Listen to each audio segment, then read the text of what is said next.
잠시 후 행복한 아침에서는 국민의 공분을 산 사건을 들여다보는 분노 유발자들 준비되어 있고요. 네, 그리고 똘똘한 자산 관리 방법, 뭐니 이어집니다. 저희는 잠시 후에 돌아올게요.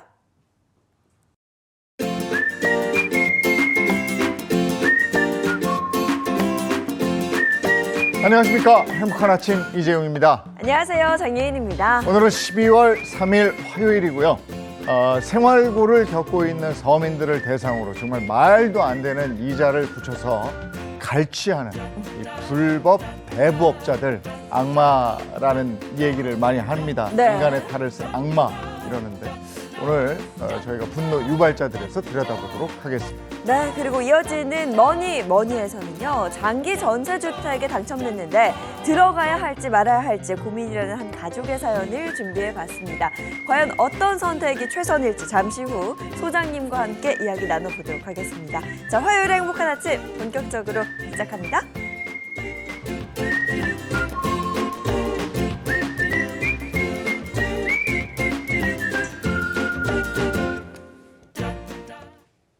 화제 이슈를 발빠르게 전해드리는 모닝 브리핑부터 시작하겠습니다. 이고은 변호사와 함께합니다. 어서 오세요. 안녕하세요. 안녕하세요. 첫 번째 이슈부터 전해주시죠. 네, 최근 배우 정우성 씨와 이 모델 문가엽 씨 사이에 혼외자가 있다라는 소식이 알려지면서 세간을 떠들썩하게 했습니다. 이 혼인의 출산에 대한 이 사회적 관심 굉장히 높아진 가운데 이 경상북도에서는요, 비혼 출생 대책 마련에 나섰다는 소식입니다.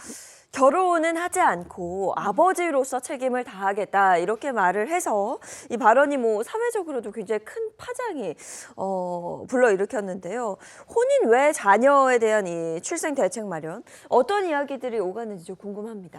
네, 어제 열린 제25차 저출생과 전쟁혁신 대책 회의를 통해서 이 경상북도에서는 저출생 정책 지원 대상을 부모나 법률론 중심에서 아이 중심으로 바꾸겠다 이렇게 밝혔습니다. 그러면서 이 비혼 출생아에 대한 편견을 깨기 위해서 캠페인도 진행하겠다 이렇게 밝혔는데요. 또 결혼을 하지 않더라도 이 자녀를 출생한 동거인에게 부모로서의 법적 지위를 인정해주는 이 동거인 가족 등록제를 이 도입을 추진을 정부에 건의하겠다라고도 밝혔습니다. 또한 이 부분에 대해서 국회 입법까지 요청해서 비혼 출생아가 더 이상 차별이나 이런 것들을 받지 않도록 노력하겠다라고 밝혔습니다. 비혼 출생에 대한 사회적 인식이 젊은 층을 중심으로 해서 발빠르게 막 변하고 있는 것 같아요. 맞습니다. 혼외자가 1만 명이 넘어섰다라는 소식들이 많이 전해지긴 했지만 아직도 사실 혼외자, 혼인 외의 출생제를 바라보는 사회적 시선이랄지 또 양육비 문제랄지 여러 가지 법적으로나 또 사회적 인식으로 해결돼야 되는 문제들이 아직까진 많습니다. 이 때문에 지난해 한국의 혼외 출산 비율이요 4.7%에 그쳤습니다. OECD 국가들의 평균 비혼 출생 비율이 얼마나 되나 봤는데 무려 41.9%. 그러니까 우리나라는 OECD 국가 평균의 10분의 1 정도에 그치는 정도가 혼외자 출산 비율이다. 이렇게 생각하시면 될 것 같은데요. 이 경상북도에 따르면 혼외 출산이 평균을 넘어가는 이 OECD 국가의 합계 출산율 1.63명, 우리나라보다 훨씬 높습니다. 이런 OECD 국가들이 비혼 가정에 대해서 법적으로 보호를 해주고 사회적으로 지원 체계를 마련하는 덕분에 이렇게 높은 출산율을 유지하는 것이 아닌가라는 추정들이 나오고 있습니다. 네, OECD 평균 합계 출산율이 1.56명인데 평균보다 높네요. 그렇습니다. 이 때문에 경북지사는요, 한국도 이 혼인의 출생 등에 대한 법적 또 제도적 지원 체계를 빠르게 만들어야 된다라고 강조를 했는데요. 일단은 경북에서 먼저 비혼 출생아를 실질적으로 도울 수 있는 정책을 마련한 다음에 이 방안을 전국으로 확산시키도록 노력하겠다 이렇게 밝혔습니다. 사회적인 인식이 변해가고 있는 만큼 법과 제도 그리고 정책 이런 거에 대한 변화 네. 이것도 한번 봐야 되겠네요. 자, 다음 이슈 전해주시죠. 네, 동덕여대 총학생회는요, 이 최근 남녀공학으로 전환하는 것에 대해서 반대를 하면서 이 학교 본관을 점거하고 있습니다. 학교가 사과할 경우 이 본관 점거를 풀겠다라고 이야기한 데에 대해서 학교 측은 거부를 하고 있습니다. 학교 측에서는 지금이라도 불법 책임에 대해서 인정을 하고 점거를 빠르게 해제하라라는 것이 학교의 입장입니다. 네, 양보 없이 양측이 팽팽하게 맞서고 있는데요. 자세히 좀 듣고 싶습니다. 네, 이 동덕여대 측은요, 어제 입장문을 내고 일말의 반성과 책임감 없는 총학생회의 태도를 안타깝게 생각한다라면서 지금이라도 불법 행위의 책임을 인정하고 점거를 해제하라 이렇게 말했습니다. 학교 측에서는 이 총학생회의 불법 행위로 인한 피해는 상상할 수 없을 정도라면서 총학생회를 비롯한 주동학생들에게 그 책임을 엄격히 묻겠다 이렇게 이야기했습니다. 그리고 학교 측이 고소한 피고소인들의 인적 사항이 특정됐다고요? 그렇습니다. 경찰에서는요, 어제 동덕여대 측이 고소한 피고소인 21명 가운데 19명의 인적 사항을 특정했다 이렇게 밝히면서 이 외부 인물들이 개입해서 동덕여대 사태를 부추겼다는 의혹에 대해서도 수사 여부를 철저히 검토하겠다 이렇게 밝혔습니다.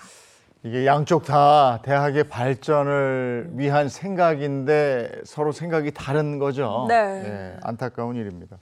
자, 다음 미션 해주시죠. 네, 과거에는요, 주로 엄마가 양육자였지만 이제는 그 양육자의 범위가 아버지로까지 확대가 됐습니다. 그러면서 신조어가 탄생했는데요. 뉴 헬리콥터 부모라는 신조어가 탄생을 했습니다. 이들은 이 자녀의 학교 생활뿐만 아니라요, 자녀가 성년이 돼서 사회생활하는 데까지 관여를 해서 자녀의 일과 가정 모든 부분에 깊숙이 관여를 하는 특성을 보이고 있습니다. 자녀의 학교 생활 그리고 더 나아가서 사회생활까지 이제 부모가 관여를 한다는 건데 이게 어떤 상황인지 좀 궁금합니다. 굉장히 문제가 심각합니다. 예를 들면요, 강사 A씨가 대학교에서 강의를 하는데 성적을 마감할 때가 된 거예요. 그런데 어떤 학생이 굉장히 무단결근을 많이를 해서 이 학생에 대해서 F학점을 줬습니다. 근데 F학점을 줬는데 부모가 아니 내 자식에 대해서 F학점 줬던 걸 철회하라 이렇게 요구를 한 거예요. 그래서 이 강사가 설명을 했습니다. 아니 선생님 자녀가 지금 같은 질병 확인서를 4번이나 냈기 때문에 한 번은 질병 처리가 가능하지만 3번은 결석으로 처리가 돼서 F학점이 나가는 게 맞다. 그렇죠. 네, 이렇게 네. 설명을 한 거예요. 그런데 이 엄마가 받아들여야 되는데 우리 애가 진짜 아팠던 게 맞았다면서 이걸 당장 처리하지 않으면 갑질로 신고하겠다. 이렇게 어머니가 주장을 한 겁니다. 또 중년의 아버지들은요, 대학생이 된 자녀들의 과제를 해주느라고 진땀을 흘리는 경우도 많이 있다고 합니다. 이 얘기야 뭐 저 사회 지도층 인사 뭐 지도층 인사가 아니고 기득권 인사. 네. 그 중에서 몇 명 있잖아요. 네. 숙제 해주고 리포트 써주고. 근데 이것뿐이 아니고 대학 수강 신청 대신 해주고 그다음에 리포트 같은 것도 대신 써주고 네. 많답니다. 이러다 보면 졸업하고 나서 사회생활 할 때도 직접 전화해서 개입하신다는 거 아니에요? 그렇습니다. 아니 대학교를 졸업하고 이제 회사 취업을 해야 되잖아요. 취업은 내 아이가 해야 될 것 같은데 이 채용 공고가 나면 회사로 문의를 주는 게 그 취업 대상자가 아니라 부모님이 전화하는 경우도 많다고 하고요. 이 취업 관련한 박람회나 설명회에 부모가 대신 참석하는 경우도 많다고 합니다. 입사 후에도 심지어 부모가 전화를 걸어와서 회사에다가 우리 애가 응대를 힘들어하니까 부서를 좀 바꿔달라고 부탁을 한다든지 아들이 회사를 좀 못 그만두게 좀 붙잡아달라 이렇게 회사에 간청하는 부모들이 있다고 합니다. 네. 심지어는요, 이 무단 퇴사를 했던 신입사원의 부모가 또 회사에 전화를 해서 우리 애가 잘 몰라서 그랬으니까 다시 한번 좀 받아주세요. 이렇게 부탁하는 부모까지 있었다고 합니다. 제가 지금 뭐 아이가 없어서 이걸 공감하지 못하는 건 아닐 거예요. 보니까 아무리 귀한 내 자식이라지만 이건 좀 과하다 싶거든요. 과하죠. 아이를 키우는 제가 봐도 너무 과한데요. 요즘 워낙에나 출산율 자체가 굉장히 줄어들고 있죠. 거기에다가 자녀를 한 명만 낳고 있는 가정도 늘고 있습니다. 때문에 전문가들은요, 부모의 관심이 자녀 한 명에게만 집중되기 때문에 자녀의 인생에 부모가 과도한 개입을 하게 된다. 이렇게 분석하고 있는데요. 하지만 이 성인 초반기에 부모에게서 독립하지 못하면 전 생애에 걸쳐서 성숙한 인간이 되지 못하는 심리적 발달 장애, 그러니까 유아화 현상이 나타날 수 있다. 이렇게 전문가들은 우려를 하고 있습니다. 한 전문가는요, 어릴 때부터 주체성을 획득하지 못한 채 어른이 되면 부모가 원하는 삶을 살게 되고 그렇게 되면 결국 자신의 삶을 주체적으로 살 수 있는 능력을 잃게 된다. 이렇게 우려를 표하기도 했습니다. 예, 요즘에 오죽하면 군대에도 중대장한테 전화해서 이제 겨울이면 혹한기 훈련하는데 네. 우리 애 추위에 약하니까 빼달라 뭐 이런 얘기도 한다고 그래요. 이러다 보면요 나중에 결혼하고 신혼여행 가서 엄마 나 방에 들어왔어 이제 어떡하면 돼? 이거 뭐 어떡할 겁니까? 예. 자 다음 미션 해주시죠. 네, 고령화 시대를 맞아서요. 정치 산업계 전반에서 이 정년 연장과 관련된 논의가 본격적으로 진행되고 있습니다. 기업들도 다양한 대응 방안을 모색하고 있는 그런 상황입니다. 네, 노인 인구 1000만 시대를 맞아서 정부가 정년 연장을 적극 추진하고 있죠. 어떤 부분들이 자세히 좀 논의가 되고 있을까요? 네, 기본적으로 정년 연장은요, 현행 60세의 정년을 65세로 연장하는 것이 주요 골자입니다.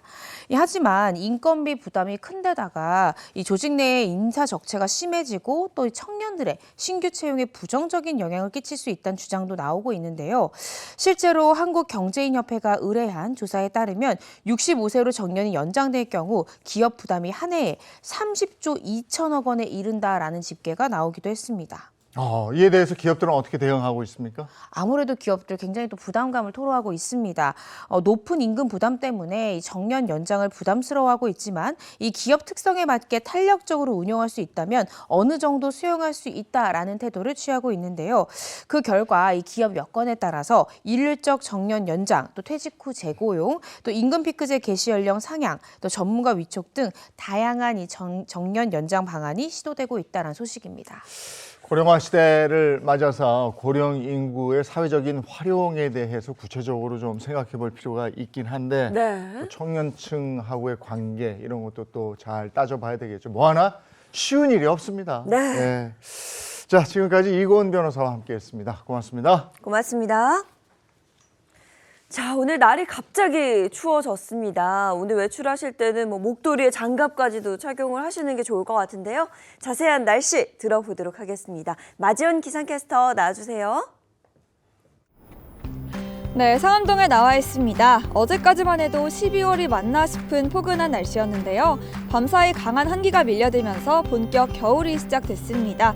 현재 인천 지역에는 한파특보도 내려진 상태입니다.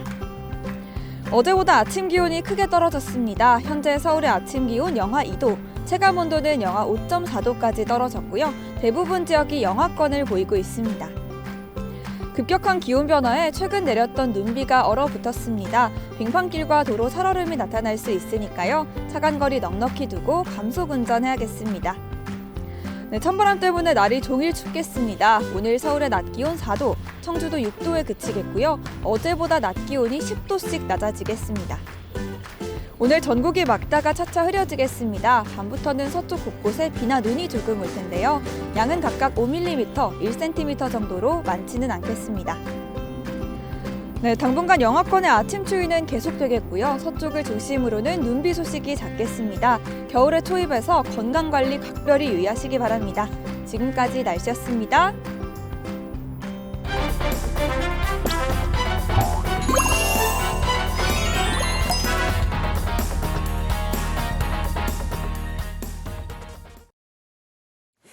범죄자들이 제대로 죗값을 치를 때까지 우리의 정당한 분노를 하나로 모아보도록 하겠습니다. 분노 유발자들 이고은 변호사 그리고 신인선 씨 함께합니다. 안녕하세요. 네, 안녕하세요. 돈을 못 갚으면 신체 포기 각서에 지장 찍어라. 끔찍하죠. 네. 영화에서 이런 대사 많이 봤는데 이게 실제로 일어나는 일이라고 그래요. 네, 맞습니다. 처제가 어려운 사람들에게 정말 터무니없는 금리로 돈을 빌려주면서 불법 사채업자들이 이런 각서를 요구를 한 건데요. 특히나 최근 불법 추심에 시달리다가 유치원생인 딸을 두고 숨진 30대 싱글맘의 사연이 알려지면서 큰 충격을 안겼습니다.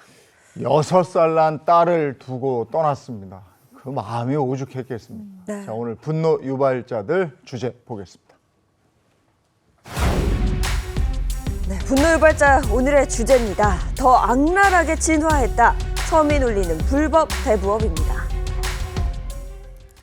어린 딸을 키우던 30대 싱글맘의 뉴스 정말 가슴이 아팠는데 처음에 빌린 돈은 수십만 원에 밖에 안 됐다고 하셔가지고 놀랬거든요. 그렇습니다. 이 싱글맘 A씨가 아무래도 혼자서 아이를 키우고 30대밖에 안 됐잖아요. 그래서 경제적으로 조금 어려운 상황이었던 것 같습니다. 그래서 이 대부업체를 통해서 소액 대출을 알아보던 중에 결국 소액 대출을 받게 되고요. 말씀 주신 대로 처음에는 수십만 원을 그냥 빌리는 정도에 그쳤어요. 네. 그런데 연이율 수천 %에 달하는 살인적 금리 때문에 한 달이 안 돼서 이 수십만 원을 시작한 돈이 1,000만 원 넘게 불어났고요. 이 다른 사채업자에게 돈을 빌려서 돌려막기를 시도했지만 결국 이 30대 싱글맘 A씨 한계에 부딪혔습니다. 돈을 제때 갖지 못하자 이 사채업자들은요. 고인을 모욕하는 문자 메시지나 연락을 이 고인뿐만 아니라 고인의 지인, 가족에게까지 보내면서 협박을 일삼았습니다. 이게 불법 대부업체들이 예전에는 우리 영화에서 본 것처럼 찾아가서 막 김을 부수고 협박하고 때리고 막 이렇게 네. 했는데 지금은 그게 아니래요. 그 개인 정보를 싹 털어가지고 가족, 지인들한테까지 협박을 한대요. 그래서 이게 못 견디게 한다는 건 더 악랄해진 거예요. 그러니까요. 뭐 A 씨의 가족 사진은 물론이고요. 딸이 다니고 있는 뭐 유치원, 집 주소까지 포함해서 협박 메시지를 정말 수백 통씩, 그것도 하루에 수백 통씩 뿌렸다고 하더라고요. 맞습니다. 심지어 이 아이가 다닌 6살 딸아이라고 하는데 이 딸아이가 다니는 유치원 선생님에게까지 전화를 해서 아이를 내가 보러 가겠다. 사채업자가 이렇게 연락한 거예요. 그러니까 이 엄마 입장에서는 많은 분들이 이렇게 생각하실 수 있어요. 아니 경찰에 왜 신고를 빨리 하지 못했을까? 엄마 입장에서는 내가 경찰에 신고했다가 딸을 정말 유괴해 가버린다든지 딸한테 위협을 가할 수 있다는 두려움을 얼마나 느꼈을까? 전 너무 가슴이 아픈데요. 심지어 가족한테는 평생 따라가서 죽여버리겠다. 이렇게 협박을 한 거예요. 그리고 심지어는 A씨가 결국에 이 사채업자들을 견디지 못해서 극단적인 선택을 했잖아요. 근데 이 정말 저는 인간 같지도 않다고 생각이 드는 게 이 A씨가 자신들 때문에 목숨을 버렸다라는 걸 알 이후에도 이 사채업자들이 가족한테 연락해서 빚을 갚으라고. 그렇게 독촉을 했다는 것까지 알려지면서 정말 용서할 수 없는 사람들이라는 생각이 듭니다. 아, 정말 화가 납니다.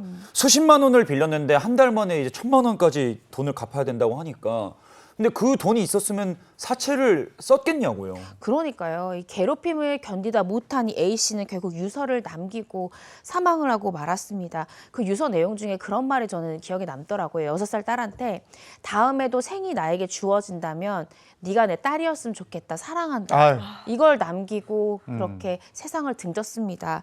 당시 경찰은요. 별다른 범죄 혐의점이 발견되지 않았다면서 사건을 종결을 시켰습니다. 한 매체에 따르면요. 이 싱글맘 A씨가 숨지기 전 10일 전에 이미 불법 추심 피해 상황이 경찰에 전달이 됐다는 겁니다. 그러니까 경찰이 수사를 시작할 때는 고소고발도 있지만 인지수사, 풍문에 대한 수사로도 충분히 수사를 시작할 수 있었거든요. 근데 A씨가 숨지기 10일 전에 여러 가지 풍문을 통해서 경찰이 인지하게 됐다는 것인데 알고 보니까 A씨에 대한 비방을 담은 협박 메시지가 A씨뿐만 아니라 가족이나 지인한테도 갔다는 거잖아요. 이 문자 메시지를 받은 지인이 경찰에 알렸던 겁니다.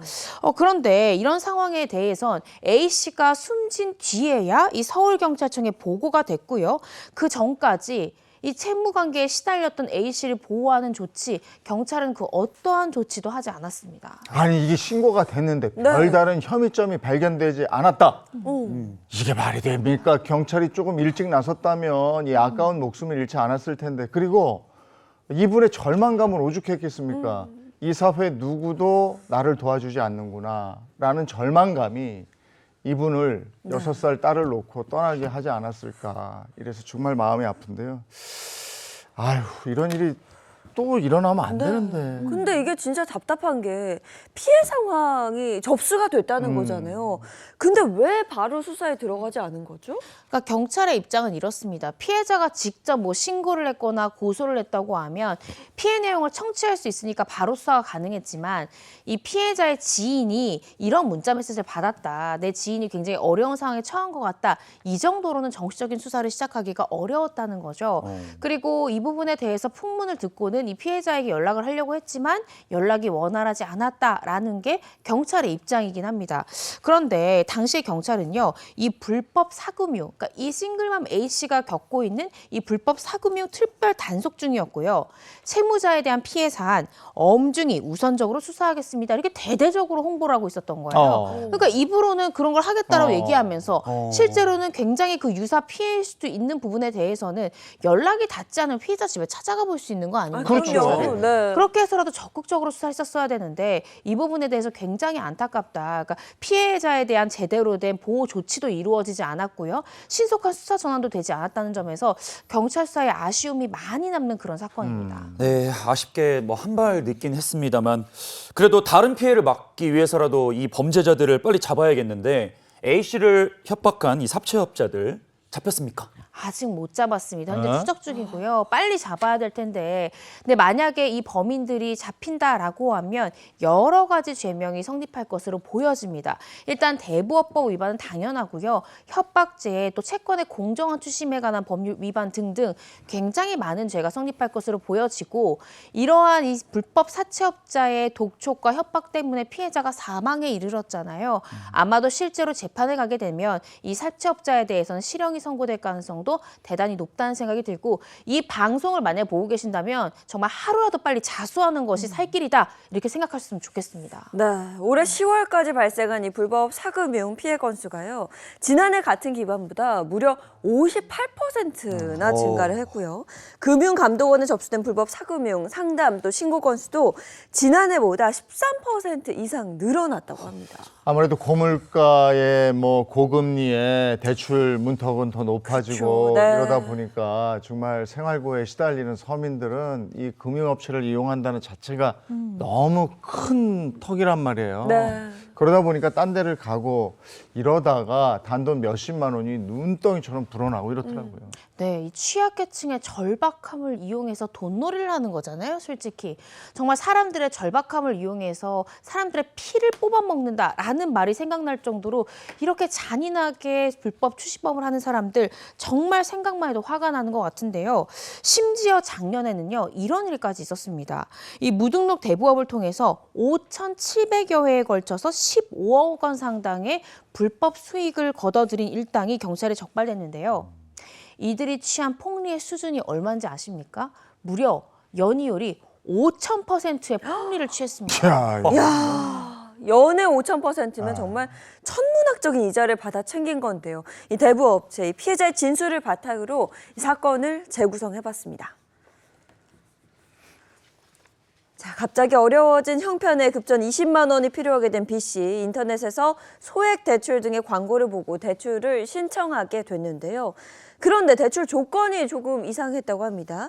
비상 연락망으로 9명 정도의 연락처를 받아야 한다라고 했다는 거예요. 그런데 그 지인 9명의 연락처만 보내주면 끝나는 것이 아니라 상대방과 주고받은 메시지 그리고 상대방의 SNS 프로필 사진까지 요구했다고 합니다. 야, 보통 대출 관련 서류만 요구를 하는데 지인들의 연락처 그리고 개인적인 부분 뭐 사생활, 투사 이런 걸 요구하는 거 보면 정상적인 대출업체는 아닌 것 같은데요? 아니죠. 사실 지인의 연락처 요구했다는 게 뭡니까? 안 갚으면 협박하겠다라는 거 그렇죠. 아닌가요? 네. 그러한 부분을 이미 먼저 파악을 했다는 게 정말 질이 안 좋은데요. 뿐만 아니라 이자율 상당히 높았다고 합니다. 예를 들어서 20만 원 빌리잖아요. 그럼 이자만 18만 원을 더 내야 되는 거예요. 그러니까 20만 원 빌리면 일주일 뒤에 48만 원을 갚아야 되는 말도 안 되는 폭리를 취했습니다. 일주일에 거의 100% 이자를 내야 그쵸. 되는 건데 네. 20만 원에 이자만 18%다. 야, 이거 그게 어떻게 됐어요? 결국에는 이 B 씨 손대지 말았어야 되잖아요. 네. 너무 고이율인데 너무 절박했던 거예요. 그래서 결국엔 대출을 받게 됩니다. 처음에는 소액이다 보니까 빌리고 갚고 일주일 만에 이제 빌리고 갚고 이거를 잘 했는데 시간이 지나고 또 액수가 늘어나면서 결국에 몇 달 뒤부터는 밀리기 시작한 아하. 거예요. 근데 워낙에나 고리다 보니까 이거를 이 B 씨가 감당이 안 됐던 거예요. 그러면서 이자가 기하급수적으로 정말 늘어났고요. 이자를 갚기 위해서 결국에 B 씨는 또 다른 대출을 알아보게 됩니다. 아이고. 그러니까 이 A 업체라는 곳에서 빚을 갚기 위해서 또 다른 업체를 이 A 업체한테 물어본 거예요. 내가 빚을 좀 갚으려고 하는데 좀 돈을 융통해 줄 수 있는데 좀 찾아봐라 했더니 이 A 업체에서 뭐 우리가 잘하는 곳이 있다고 하면서 소개를 해줬는데 결국 같은 공범들 한 통속이었던 대출업체를 그렇지. 해줬던 거고 두 번째 업체는 더 골이었던 거죠. 그러니까 이 늪에서 빠져나올 수 없게 세팅을 해놓고 계속해서 B 씨는 빚을 주는 구조였고요. 일주일에 이 B 씨가 감당해야 되는 이자만 1,000만 원. 아니 20만 원을 빌렸는데 돈이 없어서 어떻게 일주일에 이자 1,000만 원을 갚으라는 거는 그냥 죽으라는 거잖아요. 그렇죠. 이 사람한테는 말이 안 되는 폭리를 취했던 겁니다. 지인들한테 B 씨 사정을 해서 갚아보려고 했지만 밑빠진 독에 물붓기였고 도저히 감당하기 어려웠다고 합니다. 아하. 네, 아니 이게 진짜 안타까운 게 시작이 20만 원이었거든요. 네. 그 20만 원을 지인에게 혹은 뭐 친구들을 부탁했으면 어땠을까 싶으면서도 그게 안 되니까 이렇게 뭔가 대출업체 연락한 게 아닌가 싶기도 하고요. 네. 그렇죠. 그러니까 순간적으로 이게 자금이 딱 막힐 때가 있잖아요. 관리비도 못 내고 내가 휴대전화기 비도 못 내가지고 잠깐 휴대전화가 멈추고 네. 이런 상황이 오면 잠깐만 소액만 빌려서 이 상황을 해결하면 금방 또 들어올 돈이 있으니까 내가 해결할 수 있겠지. 이런 생각에 짧은 생각에 이렇게 불법 사금융에 손을 댔던 것 같습니다. 일주일 이자가 1,000만 원이면 한 달에 4천만 원이고 네. 10달이면 4억 원이에요. 빌린 건 20만 원이 돼. 회대도 너무합니다. 네. 그런데 아무리 대부업이라고 해도 법에서 정한 최고 이자율이라는 게 있지 않습니까? 당연히 있죠. 법정에서 허락을 하고 있는 법정 최고 이자율은요 20%입니다. 20%를 넘는 이자는 받을 수 없게 되어 있고요. 네. 그러니까 이제 계산을 해보면 20만 원을 빌렸다라고 가정하면 최고 이자율이 20%니까 24만 원만 1년 뒤에 갚으면 되는 거예요. 그런데 이 대부업체의 고이율을 좀 따져보니까 예를 들어 20만 원 빌렸다라고 하면 1년 뒤에 1,020만 원을 갚아야 되는. 그러니까 5,000%이기 때문에 1,000만 원이 넘는 금액을 1년 뒤에 갚아야 되니 말도 안 되는 계산법을 썼습니다.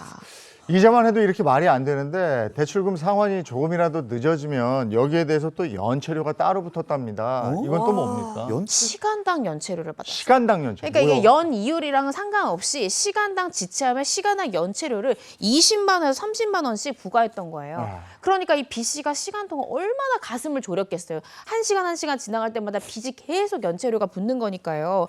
그래서 궁지에 물린 채무자한테는 또 다른 조직원을 딱 투입을 시켜가지고 우리가 좀 더 좋은 조건으로 지원하겠다. 이런 식으로 나서서 또다시 빚을 지게 하는 거죠.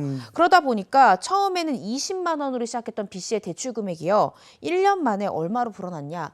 6억 9천만 원으로 불어났습니다. 야, 진짜 악질이네요, 악질. 와, 뭐 칼만 안 들었지 그냥 강도인데요. 어떻게 6억 와 거기까지 늘 수가 있죠? 그런데 이 금전적인 압박보다 더 힘들었다는 건요. 정말 악랄한 협박이었습니다.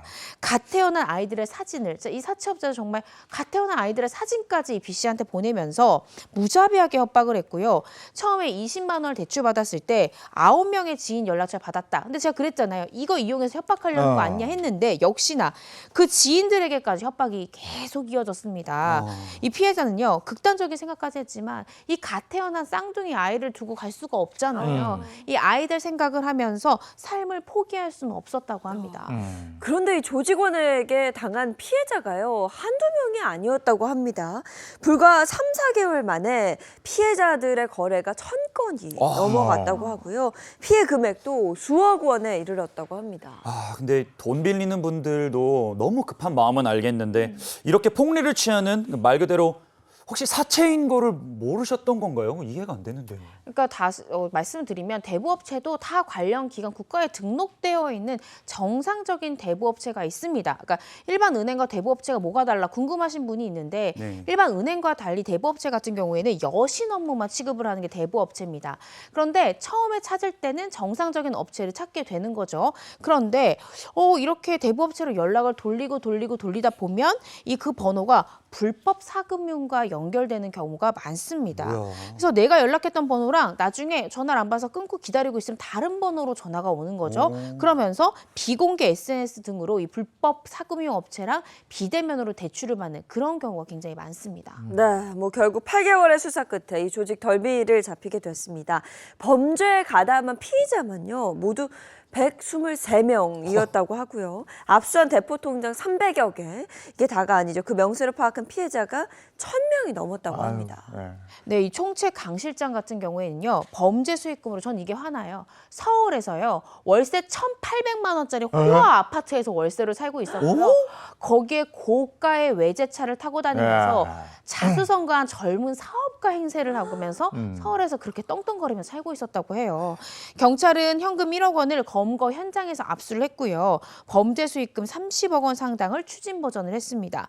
총책 강 실장 등 10명은 이 대부업법 위반 등의 혐의로 구속이 됐습니다. 야, 다른 사람의 아픔을 먹고 본인은 저렇게 호화롭게 살았어요.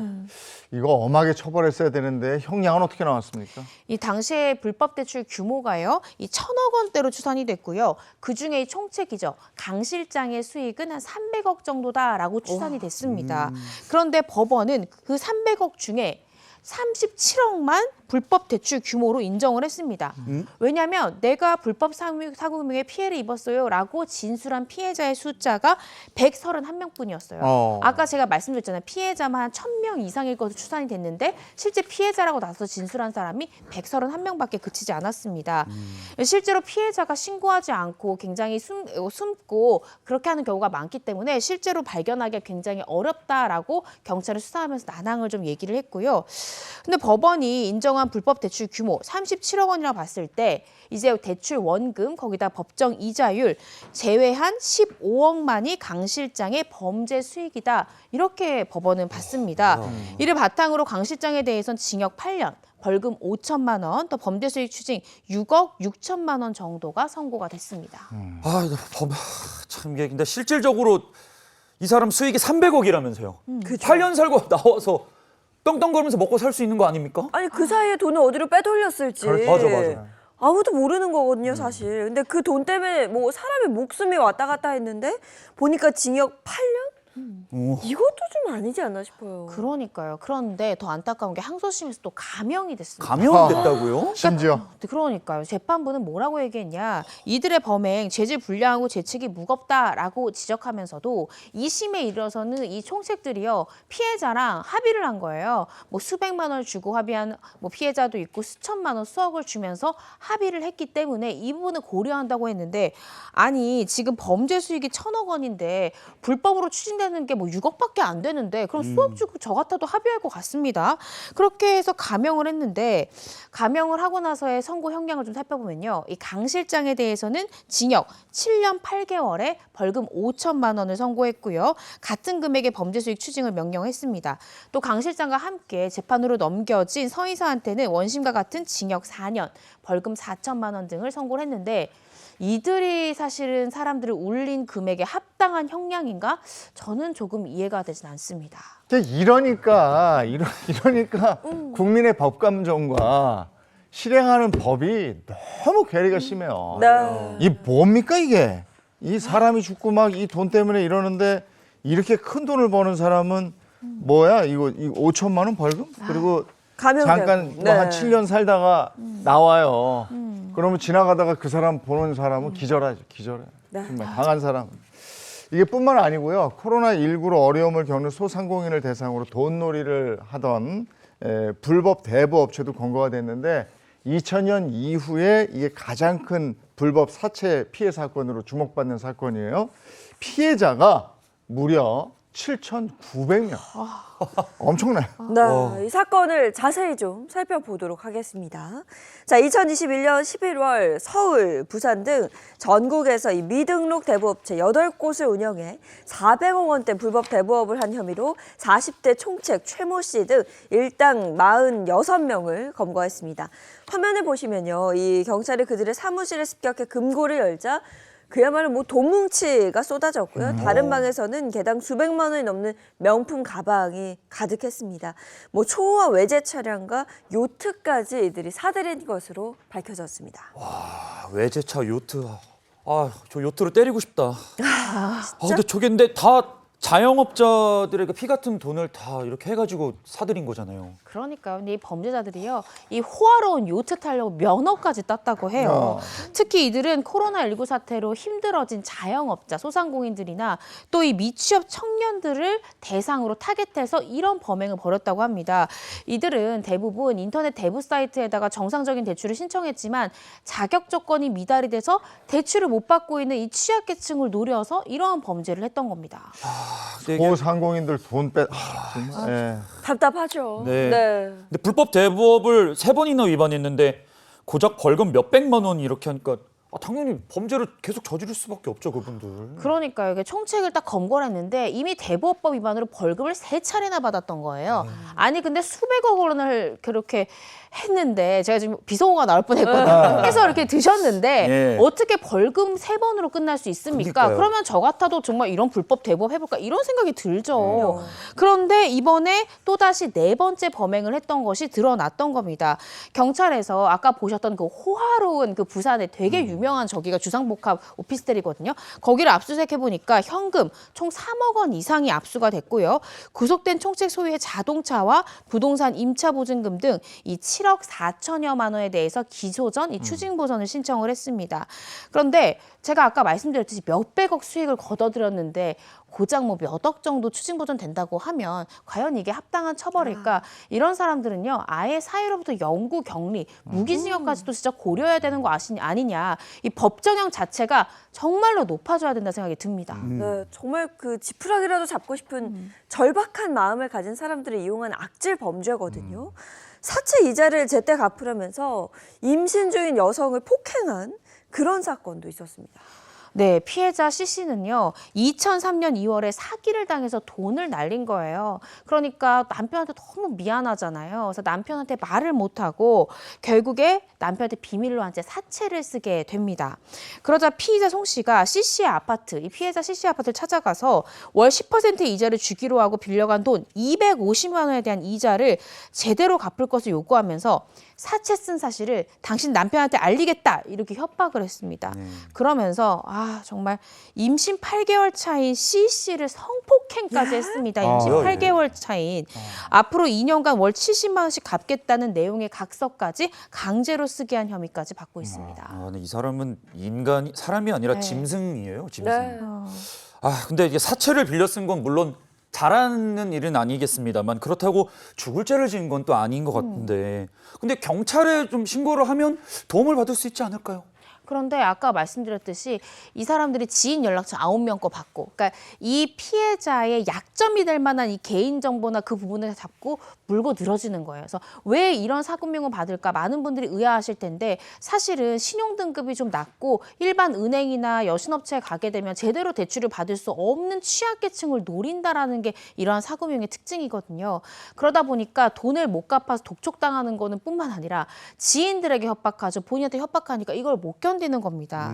그래서 이런 경우에는 정말로 내가 혹시 신고했다가 해코지 당할까 그런 걱정보다는 빠르게 수사기관에 신고하시면 경찰이 그 가해자가 알지 못하도록 수사를 하면서 가해자 검거할 수 있거든요. 네. 그리고 초과이율을 초과되는 그 이자를 안 갚기 위해서라도 정식적으로 이 수사기관의 도움을 받으셔야 됩니다. 게다가 요즘에는 청소년들 사이에 대리입금이라는 게 유행이라는데 대리입금이 대리입금? 뭐예요? 말 그대로 소액을 짧은 기간 동안 빌려주는 거예요. 왜 그러냐? 이 피해자들 같은 경우에 청소년이잖아요. 용돈이 모자른데 갑자기 일주일만 몇만 원 융통을 하고 싶은 거예요, 아이들이. 그런 아이들의 심리를 이용했고요. 또 법의 허점을 노렸습니다. 법에 보면 10만 원 이하 같은 경우에는 아까 제가 말씀드렸듯이 법정 최고율의 적용을 받지를 않아요. 그러다 보니까 요즘에 청소년들이 의외로 청소년 도박 범죄가 굉장히 네. 많거든요. 맞아요. 네. 그래서 도박에 손댄 청소년들이 돈을 갚지 못하고 부모님한테 말 못하는 그 심정을 이용해서 금액, 작은 소액을 빌려줬다가 빠른 시간에 되갚게 하는 고이율을 적용을 하는 그런 범죄가 기승을 부리고 있습니다.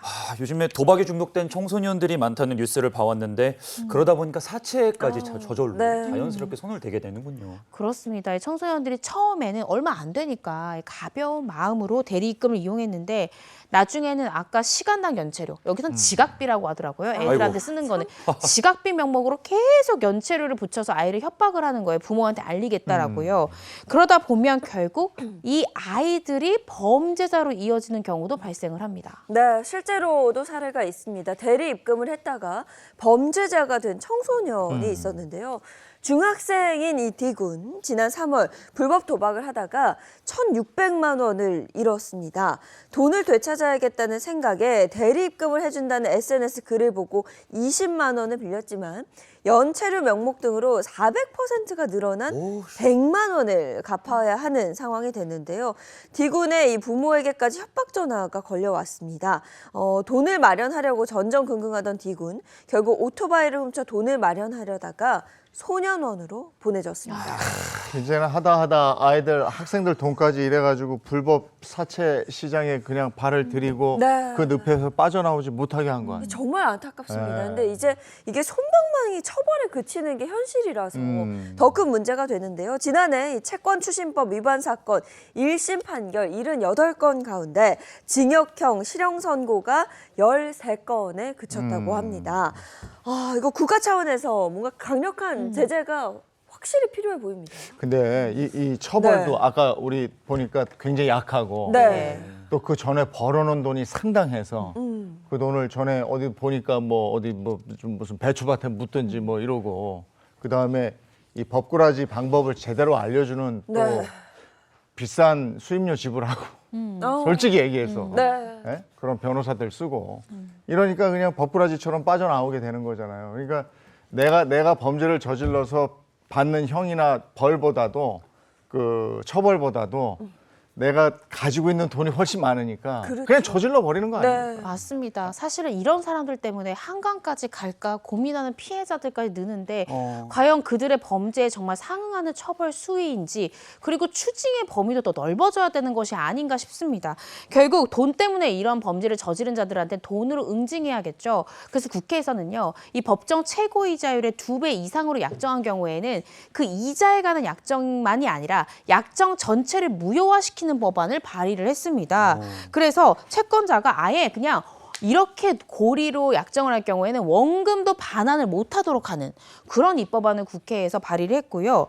또 최근 정부에서는 이 돈을 빌렸는데 안 갚았다는 이유로 성착취를 방법으로 추심을 한다든지 폭행한다든지 협박한다든지 이런 사람들에 대해서는 아예 원리금 자체를 무효화시키는 방안까지 고민을 하고 있고요. 또 최근에 이제 윤석열 대통령이 경찰청장에게 지시를 해서 특히 30대 A씨 같은 경우에는 아예 스토킹 처벌법 위반처럼 그 우유를 해가지고 피해자에 대해 접근 금지 처분이랄지 여러 가지 강력한 이 잠정 조치를 취하라라는 지침이 내려왔고 실제 수사기관에서 그렇게 한다고도 얘기를 했으니까요. 조금 더 정부 방안을 지켜봐야 될 것 같습니다. 이렇게 위에서 뭐라고 하면 그때 막 열심히 움직이죠. 했다는 거 아니에요? 네. 움직였다는 거 아니에요? 아, 그러니까 정말. 첫 번째 신고됐을 때 경찰 단계에서부터 좀 철저하게 해주면 이 사람들이 조금이라도 좀 위안을 삼고 내가 그래도 나를 좀 이렇게 보살펴주는 보호해주는구나. 있구나 이걸 느낄 거고 네. 그다음에 법 감정하고 이게 실제 법하고 너무 멀어요. 네. 이거 좀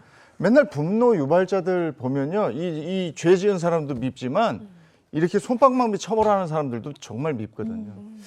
여기까지 하겠습니다. 고맙습니다. 고맙습니다.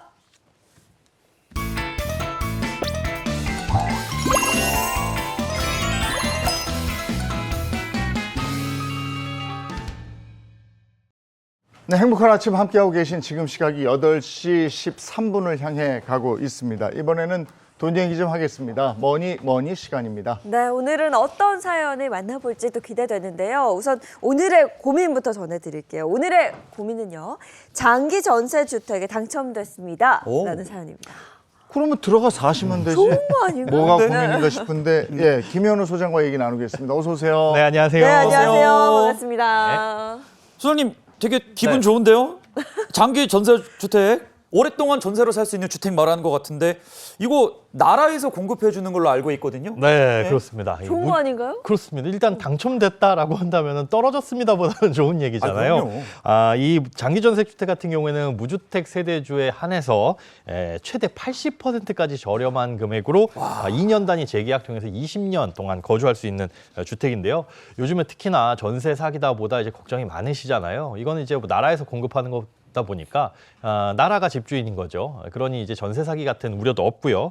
또 별도의 수수료도 없습니다. 그리고 무엇보다 이 연간 임대료 상승률이 5% 이내로 정해져 있기 때문에 20년 동안 거주한다고 해도 안정적인 거주가 가능하다고 볼 수 있습니다. 최근에 뭐 집값이면 전세값이면 다 올랐고요. 뿐만 아니라 뭐 전세 사기 공포까지 커지면서 안심하고 들어갈 수 있어서 좋을 것 같다 싶은데 이게 경쟁률도 상당하죠. 엄청납니다. 네. 예, 최근에 신혼부부 대상으로 공급된 장기 전세주택 2가 있었는데요. 이게 327세대 모집에 무려 16,000여 명이 지원을 하면서 이 경쟁률은 평균 50대 1을 넘는 경쟁률을 보이고 있습니다. 엄청나죠, 사실은 인기가. 50대 1. 예. 이게 경쟁률이 세네요. 예. 신혼부부만 들어가요? 네, 요번에 공급된 이 장기 전세 주택 2라는 건 신혼부부만 이 공급이 되는데요. 저출생 해소 대책으로 나온 새로운 유형입니다. 최소 10년 동안 거주를 할 수가 있고요. 또 이후에 2명 이상의 자녀를 낳게 되면 시세보다 20% 저렴한 가격에 분양을 받을 수도 있습니다.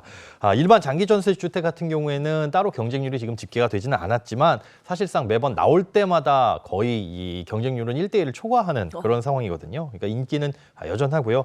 또 주변 시세의 80% 이하로 공급하고 최대 20년까지 거주가 가능하다 보니까 이사 걱정 없이 이 주거 안정성 누릴 수 있다는 측면에서 여러 사람들에게 인기를 끌고 있습니다. 최장 20년이라고 하셨는데 입주 시점부터 20년을 살 수 있는 거예요? 네, 이게 원래는 그런데 좀 재미나게도 입주 시점이 아니라 준공 시점부터 20년이었어요. 그러니까 집이 지어진 다음에 5년 동안 공실이었다가 그 다음에 들어가신 분은 15년까지밖에 못 살았는데 이거 좀 불합리하죠. 그래서 고쳐져서 최근에는 입주 후 20년, 그러니까 중간에 들어가더라도 나는 20년 동안 살 수 있다 이렇게 바뀌었습니다. 네, 이 정책이 자주 바뀌다 보니까 따라가기가 참 어렵습니다. 네. 그러면 그 이후에는 어떻게 되는 건지도 궁금한데 뭐 분양 전환이 되는 건가요? 일단 이 장기 전세 주택 같은 경우에는 분양 전환이 되지 않는다라고 계약서에 명시를 해두고 있어요. 그런데 다만 이제 분양 전환되지 않는다 이거는 이제 LH에서 정한 규정이고요. 향후에 뭐 법적으로 강제한 건 아니기 때문에 어떻게 바뀔지는 모르겠죠. 하지만 아직까지는 분양 전환된 선례는 없었습니다. 사연 주인공이 그래서 20년 뒤에 어떻게 될지 모르니까 고민하시는 것 같아요. 뭐 당첨된 거는 축하드리긴 하지만. 네. 근데 그렇게 치면 근데 사실 20년 뒤가 아니라 내일 일도 잘 모르는데 그렇죠. 걱정이 되죠. 네. 아니면 당첨은 됐는데 보증금이 좀 부족하신 거 아닐까요? 그럴 수도 잘 있겠다. 모르겠어요. 이 뭐 이런저런 네? 추측이 있는데 이게 왜 그런지 네. 꽁트를 통해서 한번 확인해 보겠습니다.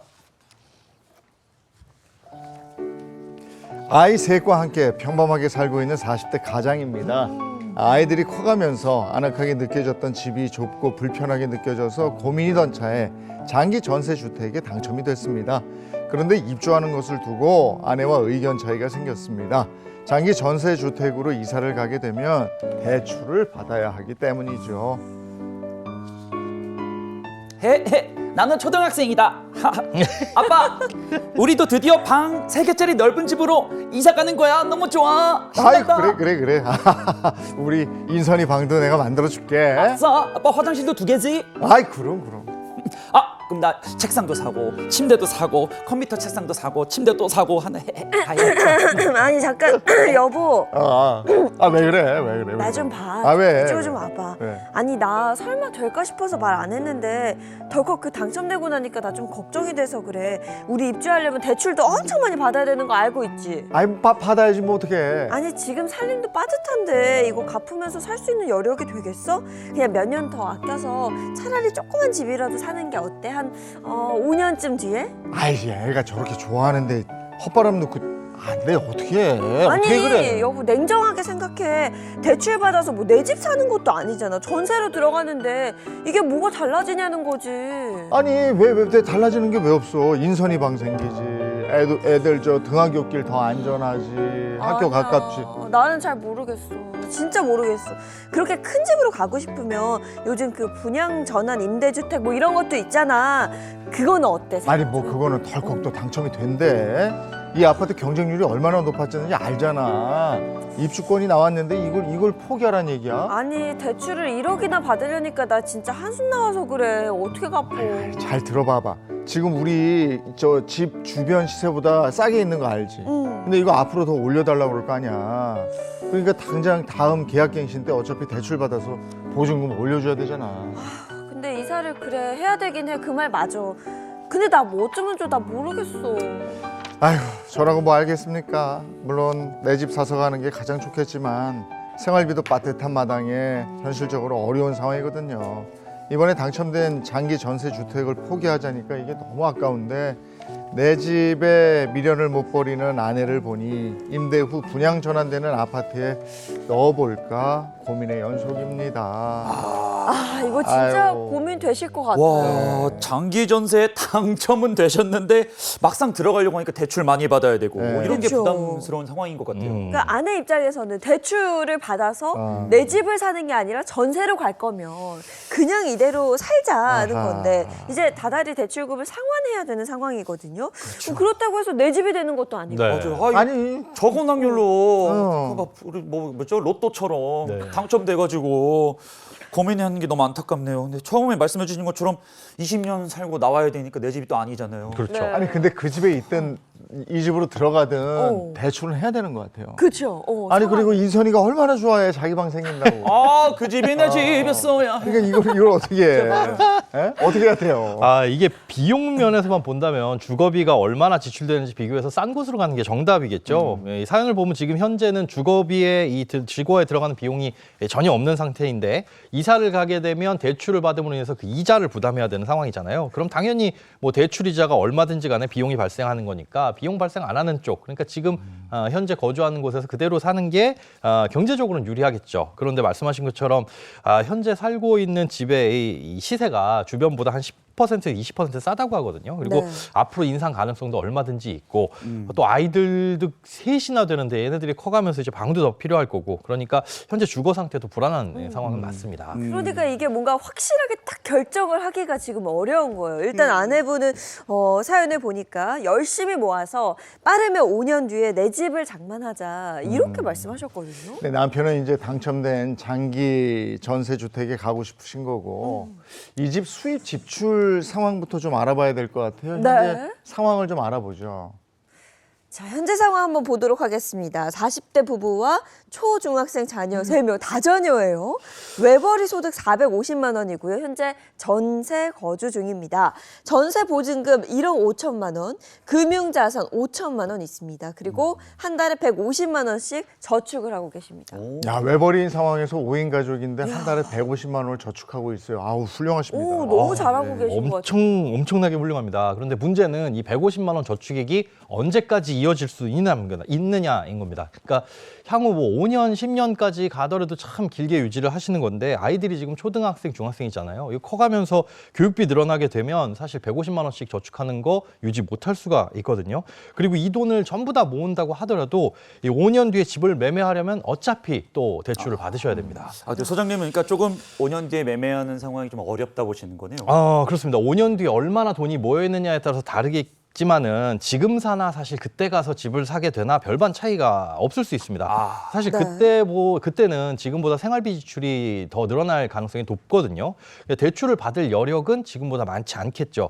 그러니까 만약 생활비 지출이 늘어나지 않는다라고 가정한다면 한 달에 150만 원씩 5년 동안 저축했을 때 지금보다 9천만 원을 더 9천만 모을 원. 수 있습니다. 그러면 지금 현재 금융자산 5천만 원에 전세 보증금 1억 5천 있다고 했으니까 합쳐서 2억인 거죠. 네. 근데 5년 뒤에 9천만 원이 더 모여서 그때 이제 이분들이 2억 9천이 생기는 거거든요. 맞습니다. 그래서 이제 주택 가격 대비 우리가 이 대출을 얼마나 받을 수 있느냐, LTV라고 하죠. 이걸 살펴봐야 되는데요.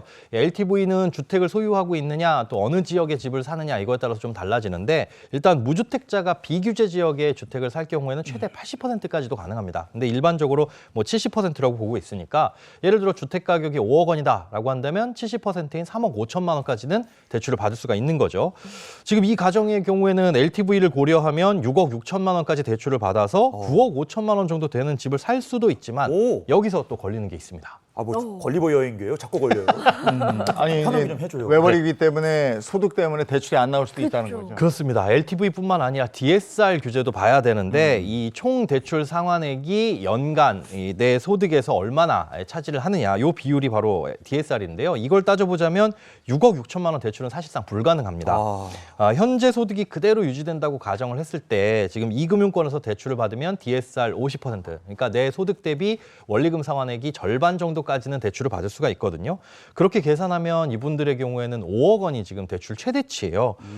그렇게 대출을 받으면 한 달 원리금 상환액이 지금 금리로 했을 때 약 200만 원이 좀 넘어가거든요. 한 달에 지금 150만 원씩 저축하고 있는데 200만 원의 대출을 상환해야 된다? 라고 하면 저축 다 없앤다고 하더라도 지금 불가능한 상황이라 생활이 유지가 안 되는 거죠. 이렇게 무리하게 대출을 받았다가는 나중에 큰일 날 수도 있습니다. 아, 이제 갚을 능력이 되는 만큼만 빌려라 이렇게 말씀하시는 것 같은데. 네. 그러면 이분들은 대출이 얼마나 나올까요?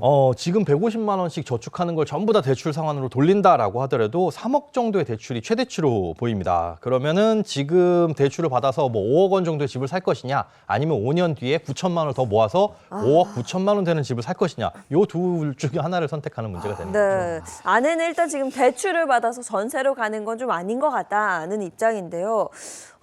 앞으로 이제 뭐가 어떻게 될지 모르는 이 상황에서 장기 전세 주택을 가는 게 이게 가족들에게 좀 안정을 주지 않을까 제 생각은 좀 그렇거든요. 일단 당첨은 됐으니까 보증금 넣으면 들어갈 수 있는 거잖아요. 네. 이게 만약 입주할 경우에 뭐 어떻게 되는지 한번 따져봐야 되겠습니다. 네, 이것도 한번 자세히 네. 살펴보도록 하겠습니다. 자, 만약에 이분들이 지금 당첨된 장기 전세 주택에 입주할 경우 대출금 1억 원이 필요합니다. 연 3% 이자율을 적용했을 때 한 달 25만 원 대출 상환액이 발생하고요.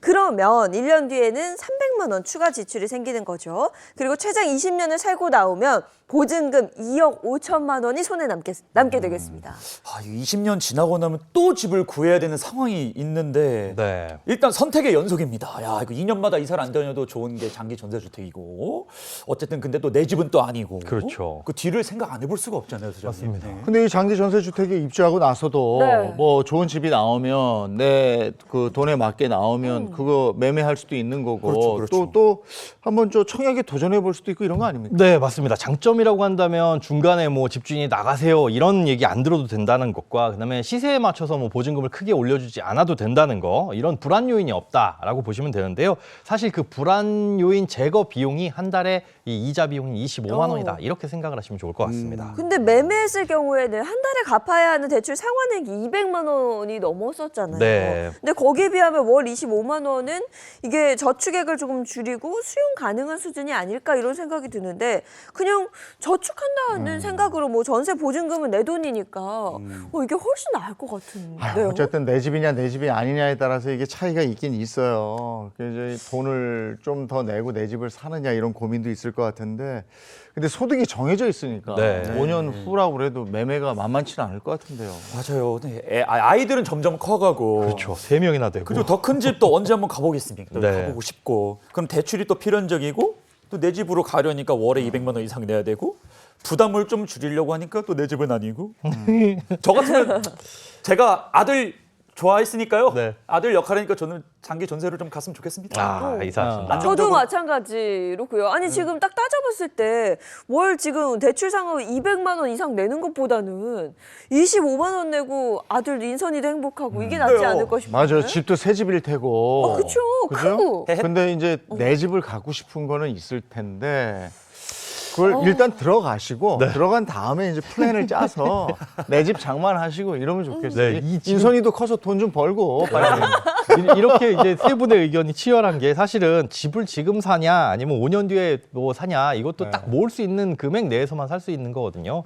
주택 가격이 또 앞으로 어떻게 될지 모르니까 이걸 고민해서 답이 나올 수 있는 문제가 아닙니다.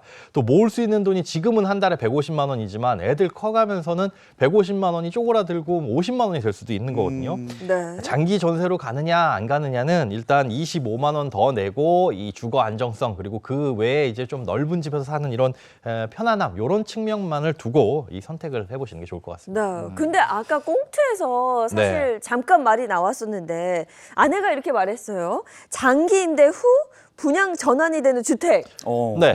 이게 뭐예요, 소장님? 분양 전환 임대주택이라고 해가지고 일정 기간 동안은 말 그대로 세입자, 임차인으로 살다가 이후에 분양을 받아가지고 내 집이 되는 그런 되게 유형입니다.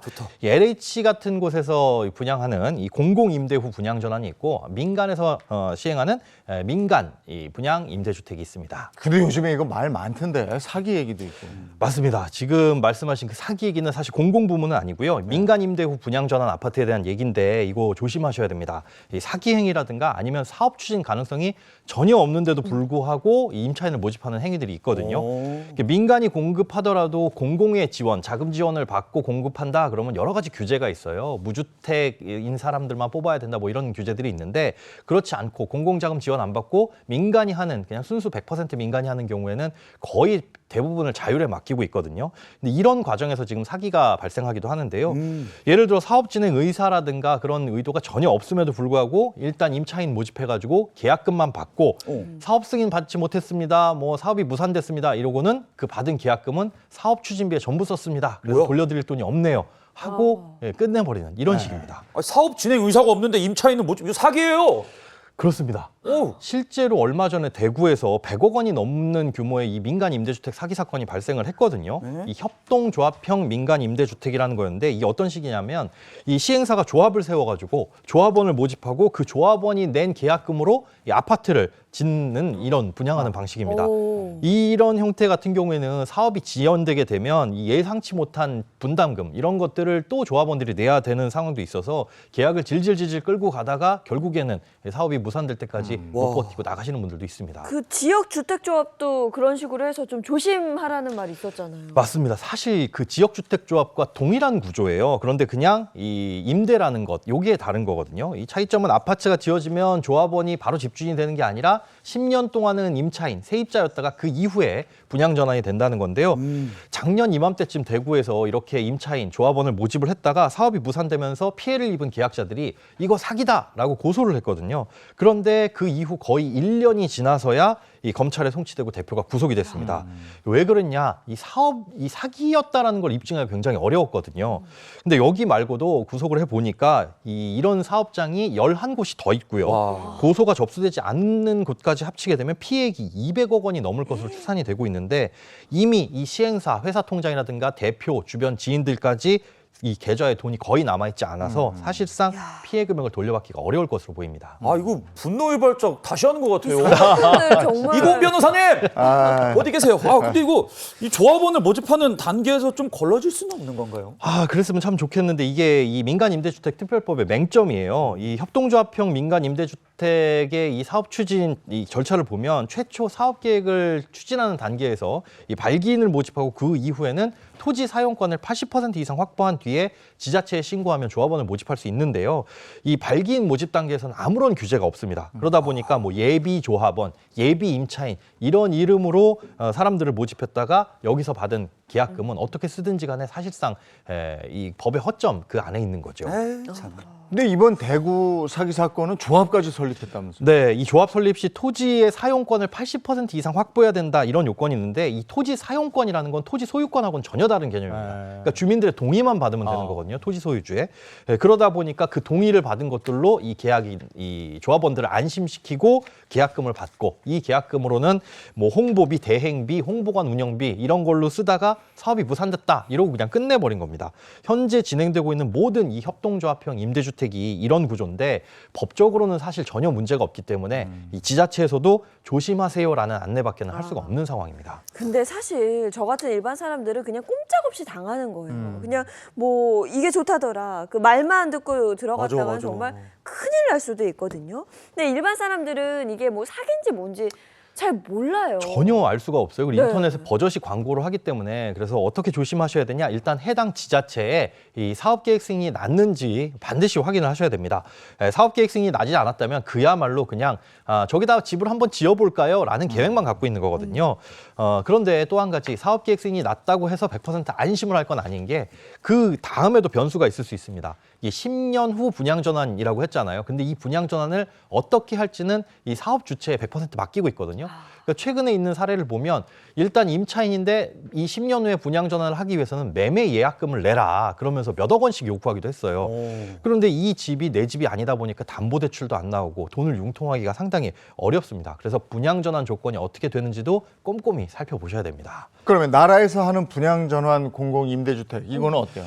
이거는 좋습니다. 일단 10년 10년 동안 공공 임대를 하다가 나중에 이 분양으로 전환이 되는 제도거든요. 그러니까 이 임대료도 비교적 저렴하고요. 또 임대 기간이 끝나게 되면 임차인이 우선적으로 그 집을 분양받을 수 있다는 게 큰 장점인데요. 다만 이렇게 좋다 보니까 이 공공 쪽은 공급이 거의 없어서 당첨되기가 어렵습니다. 그리고 또 하나 신청을 하려면 반드시 이것이 있어야 됩니다. 오, 이것? 이것도 네. 사실 청약이니까 네.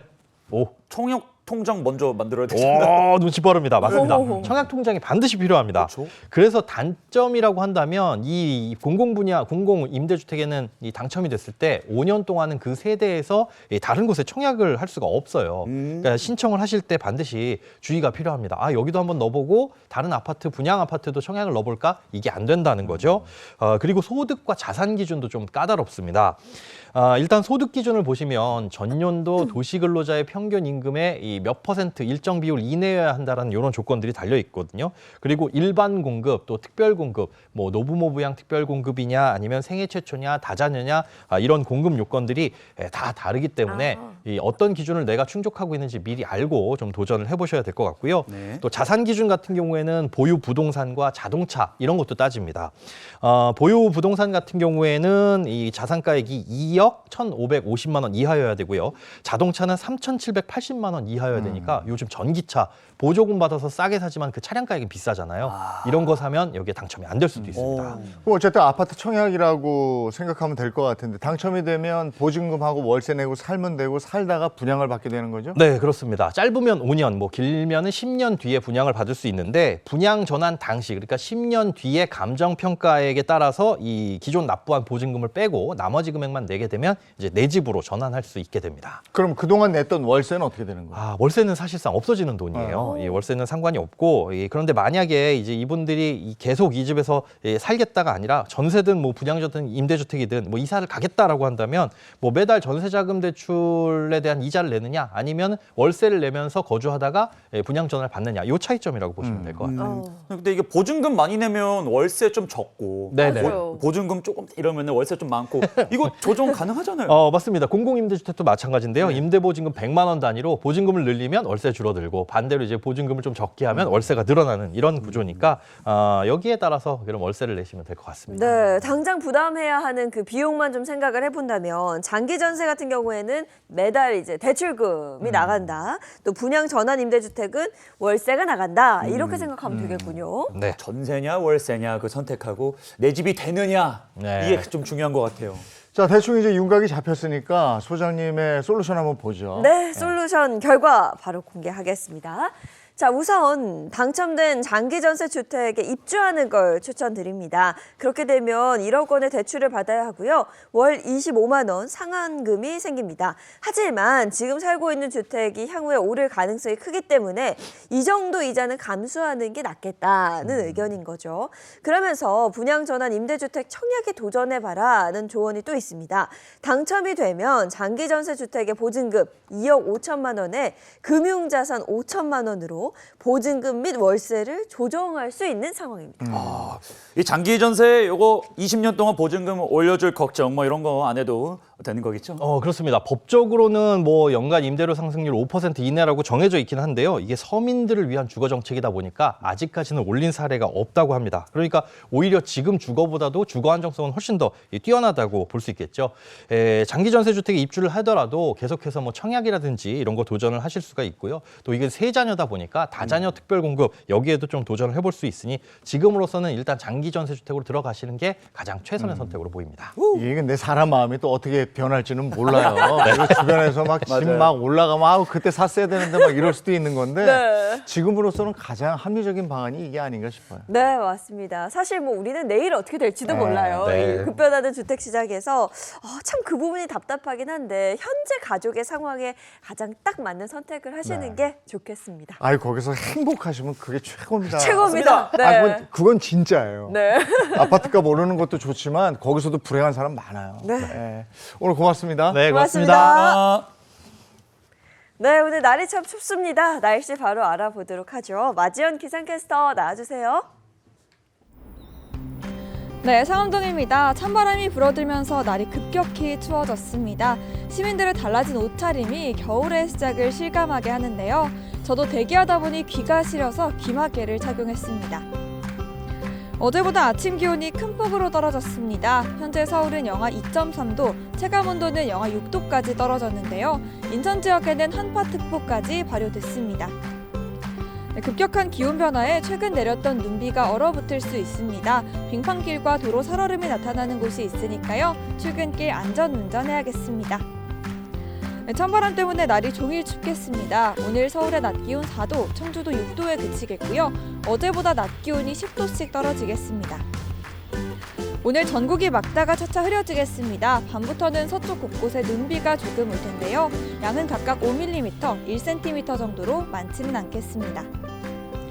당분간은 영하권의 아침 추위가 계속되겠고요. 서쪽을 중심으로는 눈비 소식이 잦겠습니다. 감기 걸리지 않도록 따뜻하게 하고 나오시기 바랍니다. 지금까지 날씨였습니다. 기상캐스터가 이 기막에 네. 나왔습니다. 진짜 추운 거예요. 기막에 나오면. 오늘 저도 목도리 하고 왔고요. 장갑 가져오셨죠. 오늘 정말 방한용품 잘 챙기시고요. 따뜻하게 하고 외출하시는 게 중요합니다. 건강 잘 챙기셔야겠습니다. 좋은 하루 보내시고요. 저희는 내일 아침 7시 30분에 돌아올게요. 행복한 아침, 행복한 하루 되십시오. 고맙습니다. 고맙습니다. 즐거운 OS에서 Save Next 채널